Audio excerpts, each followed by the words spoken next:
Hey everybody, it's been a while since I've done a video. I just figured I'd show you what we're doing today. The horses are, I don't know if we can see them from here. We'll zoom in here.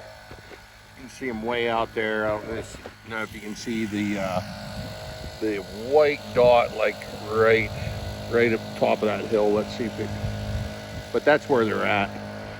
That field has no access to water. So what we're doing is just pumping some water from the river into the side-by-side and to the tank that we have here, and then we'll haul it out there. And I got a 150-gallon tank at the bottom of the field here, which if I wasn't so heavy, I could walk down.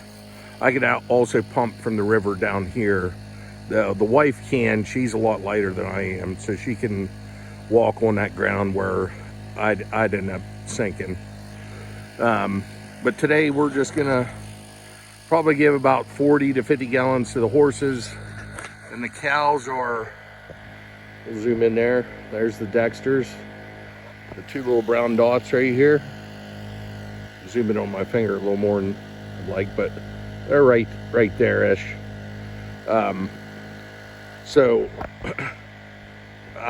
And their water tank is, see if we can see it here on the camera. It's where that tree is. It's basically right there.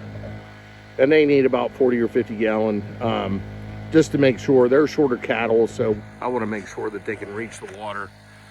Some of the other things we're doing this week, right here, this bottom fence here, I think it's around 1,200 feet-ish that we gotta pull in this weekend. Got the gate set up. Where's the gate at? Right there's the gate. So this old existing fence had no gates on the bottom end of this pasture. And just for being able to get in there for foot traffic and animal traffic, we decided to put a gate in here.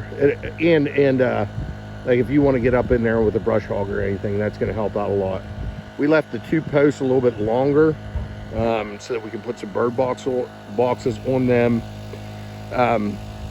We found, not saying that the horses bother them a lot, but the shorter posts that we put on, they can kind of pick at the birds a little bit more.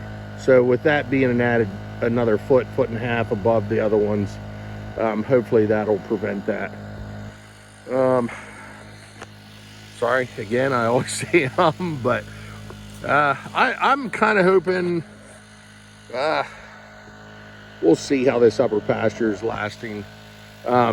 Surprisingly, they kind of put a pretty big dent in the first 3 days, and then they've kind of slowed down. We'll see this weekend, but I think we probably got 2 weeks left here, 3 weeks max, with the horses. The cattle are going to stay down here for the winter, but we like pulling them off. Just for one, we got winter pasture that has the waters are heated and everything, insulated, heated. I mean, I think they go down to -20 before they freeze, even though last year they froze just because the amount of wind. But that'll get them out of here, and then all we have to worry about is the cattle down here, and then I think one horse might be staying down here. Well, what I'm getting at, we started pretty early too this year. I mean, we'll swing around here. We started up at the other farm. We stopped feeding hay, I think it was like March 25th, grazing 2 fields, and then we were down on this upper field, I think it was like April 10th. Now this year we'll probably start feeding hay probably early December. But for us, going from, let's say, even April 1 to December 1, no hay, we're pretty happy with that. All you can do is try every year to extend your grazing season as long as you can.